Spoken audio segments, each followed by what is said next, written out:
E agora nós vamos falar do ensino superior. Celso, você considera que essa experiência vitoriosa nas campanhas anteriores gera algum acúmulo de experiência e de forças para a gente tocar a campanha com o superior? Olha, João, eu acredito que sim, porque as categorias, a categoria de professores, a categoria de auxiliares, principalmente a categoria de professores, porque os auxiliares só se referem à educação básica, e nos diversos segmentos, e esses diversos segmentos representam vasos comunicantes. Sim.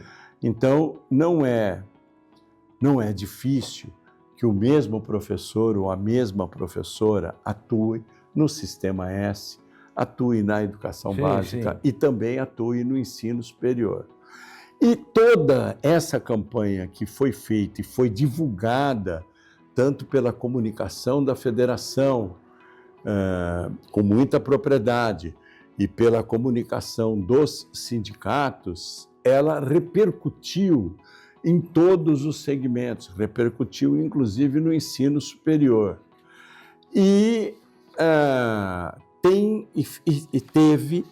está tendo um efeito muito positivo na mobilização de professores, professoras e auxiliares de administração escolar no segmento do ensino superior, das pessoas que trabalham em instituições do ensino superior.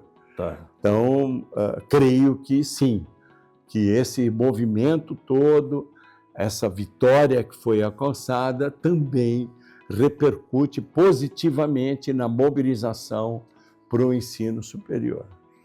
Agora, já houve assembleias, não de levantamento de pauta, né? Para acompanhamento da campanha, esquentamento da campanha, etc. E haverá uma também no dia 14 de março. Não, aí assim, fizemos duas, estamos programando outra para depois do dia 14. Dia 14 é a Dia negociação. 14 é um dia de negociação. Tá. Dependendo do que ocorrer na mesa, nós convocaremos a categoria para o dia 15 ou para as assembleias se iniciarem no fim de semana do dia 15 ou do dia 22. Porque os sindicatos que compõem a FEPESP convocam os professores, professoras, auxiliares de ensino superior e alguns dias específicos da semana, dependendo das características da região.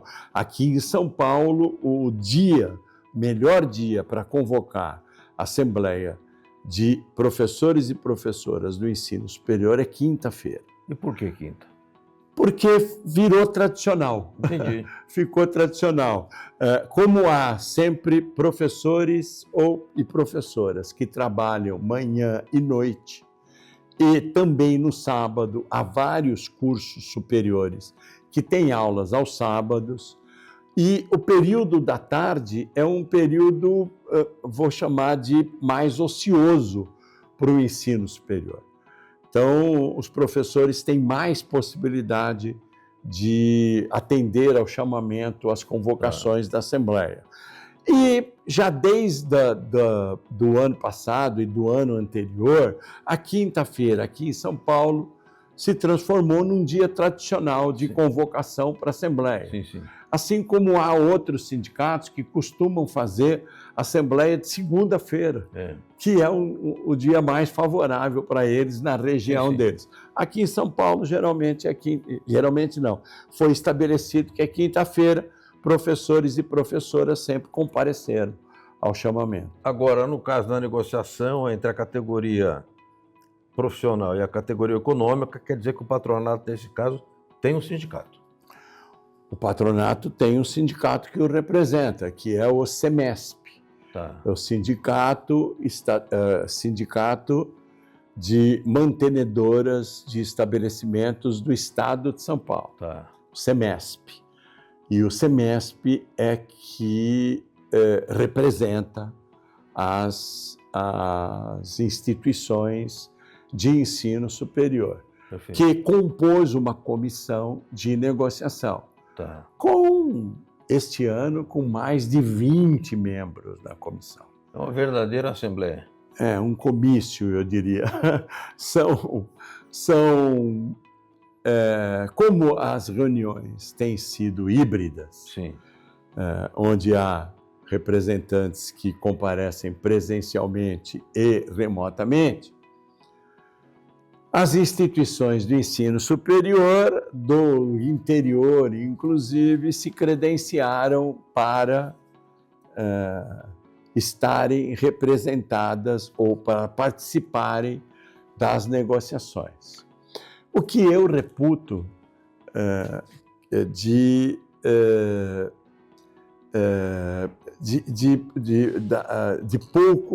eu reputo que isso significa pouca produtividade nas negociações.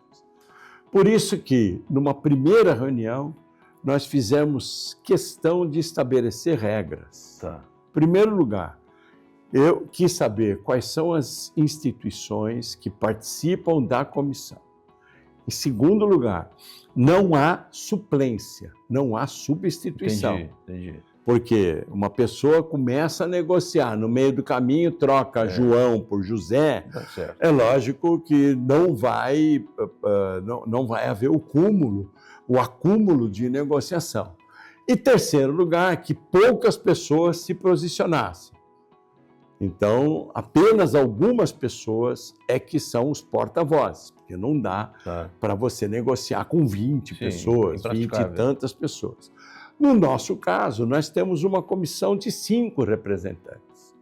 5 representantes dos 26 sindicatos, o que é razoável, mas também com algumas pessoas só se pronunciando e não há suplente, também todas as pessoas comparecem.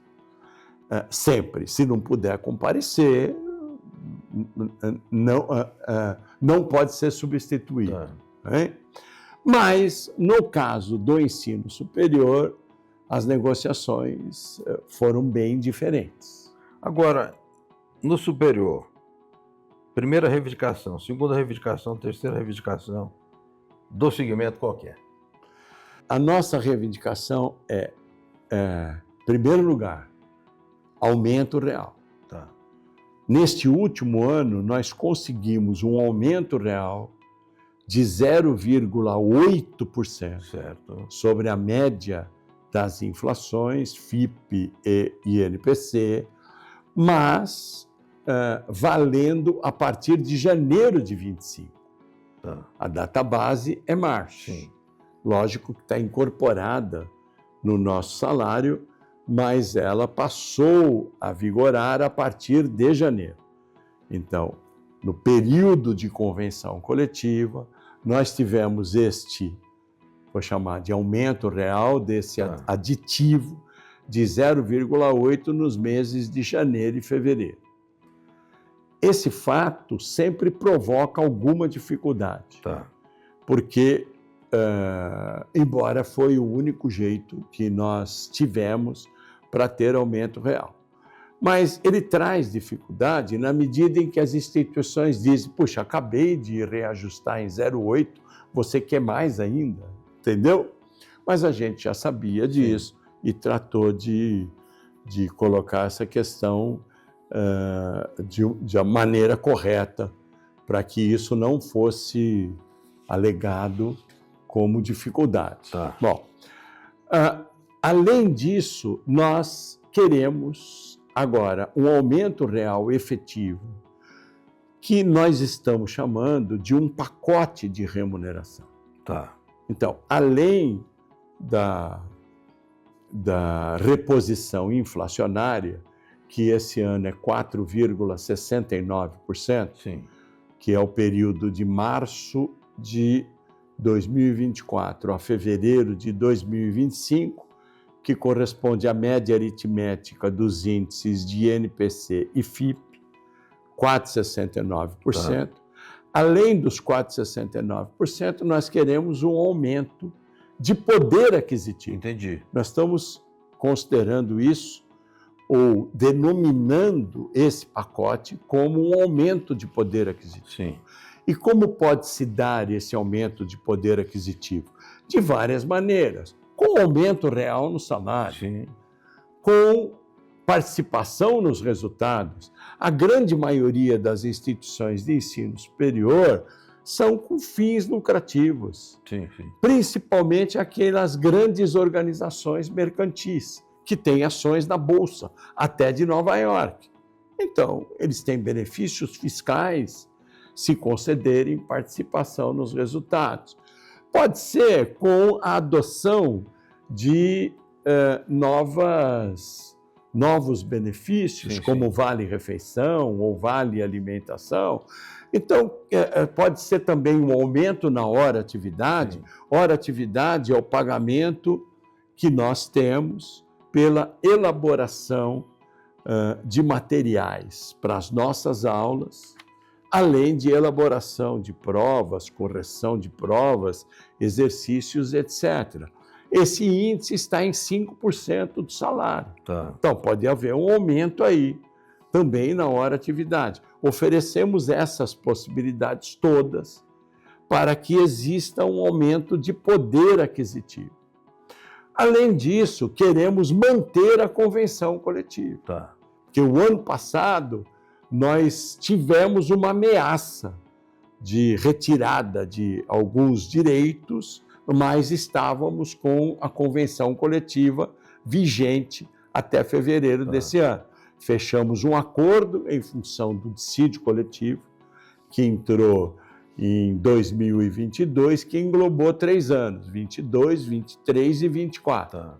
Então, o ano passado, nós detivemos, por assim dizer, essa ameaça. Tá. Então, queremos manter todos os direitos que nós temos.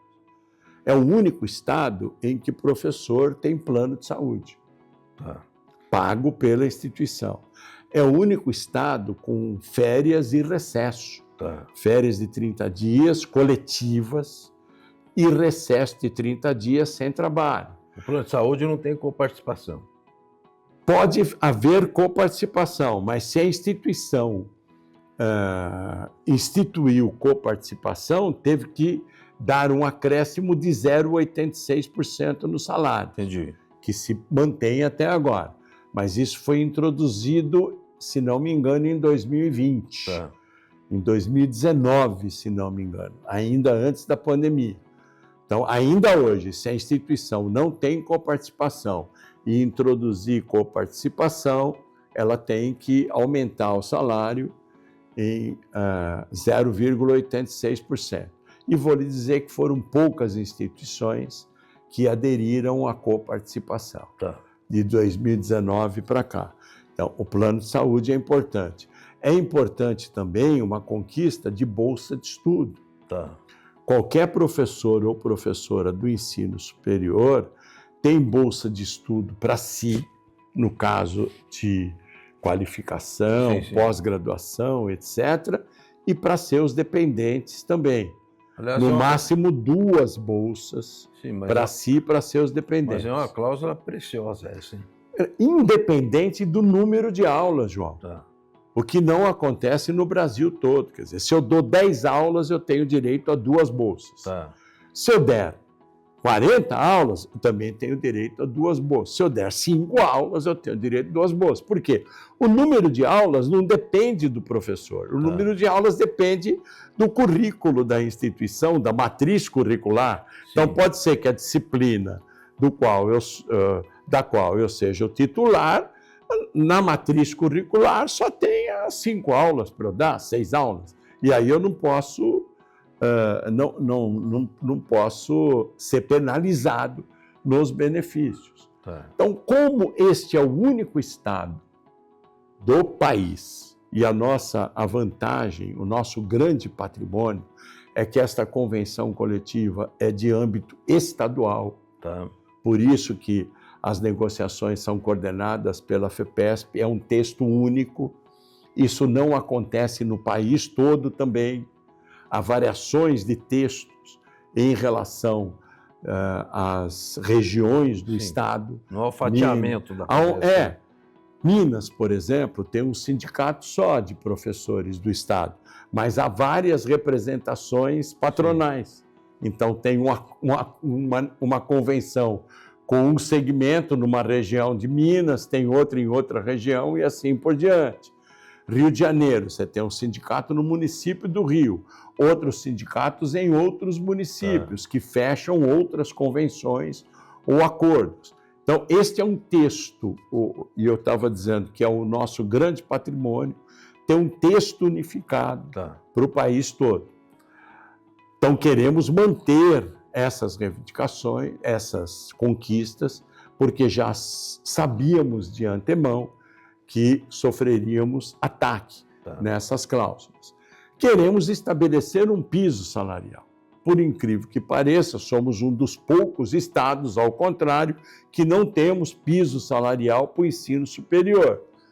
E a mudança de legislação, que foi chamada de reforma trabalhista, possibilita a criação de planos de carreira com níveis inferiores, o que é um absurdo.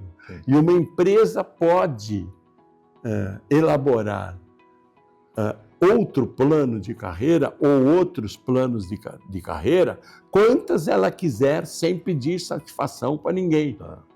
Nem para o sindicato, nem para o Ministério do Trabalho. Na medida que você tem degraus inferiores, níveis inferiores no plano de carreira, você pode contratar pessoas com salário mais baixo, embora desempenhem a mesma função. Entendi. E queremos também, além dessa reivindicação, discutirmos a questão referente às aulas à distância, que são ministradas em cursos presenciais. Porque está havendo um descalabro total nessa questão nas instituições de ensino superior. Então, a nossa pauta de reivindicações é muito enxuta.